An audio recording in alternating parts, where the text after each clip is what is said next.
18 বছরের দীর্ঘ ক্যারিয়ারে বিশ্ব ক্রিকেটের 3 ফরম্যাটে সেরা অলরাউন্ডার হওয়ার বিরল কীর্তি রয়েছে টাইগার তারকা সাকিব আল হাসানের। আসন্ন টি-20 বিশ্বকাপেও তিনি আছেন বেশ কয়েকটি মাইল ফলক ছোঁয়ার অপেক্ষায়। বিশ্বকাপে সাকিবের উইকেট সংখ্যা 47টি, আর 3 উইকেট পেলেই প্রথম বোলার হিসেবে টি-20 বিশ্বকাপে 50 উইকেট নেওয়ার রেকর্ড গড়বেন সাকিব। এই তালিকায় দ্বিতীয় স্থানে থাকা শহীদ আফ্রিদি ক্রিকেটকে বিদায় জানিয়েছেন 8 বছর আগে। বর্তমানে খেলছেন এমন খেলোয়াড়দের মধ্যে শ্রীলঙ্কার ওয়ানিন্দু হাসারাঙ্গার উইকেট 31টি, তাই সাকিব একেবারেই ধরাছোঁয়ার বাইরে থাকবেন। রানের তালিকায় সাকিব রয়েছেন 8 নম্বরে। 350তে 36 ইনিংস খেলে 742 রান করেছেন টাইগার অলরাউন্ডার।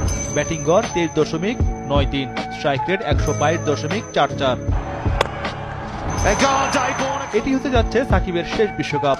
মাঠে নামলে গড়া হয়ে যাবে আরো একটি বড় কীর্তি। 2007 সাল থেকে শুরু হওয়া টি-20 বিশ্বকাপে 9টি আসরেই মাঠে নামা হবে সাকিব আল হাসানের। এই রেকর্ড অবশ্য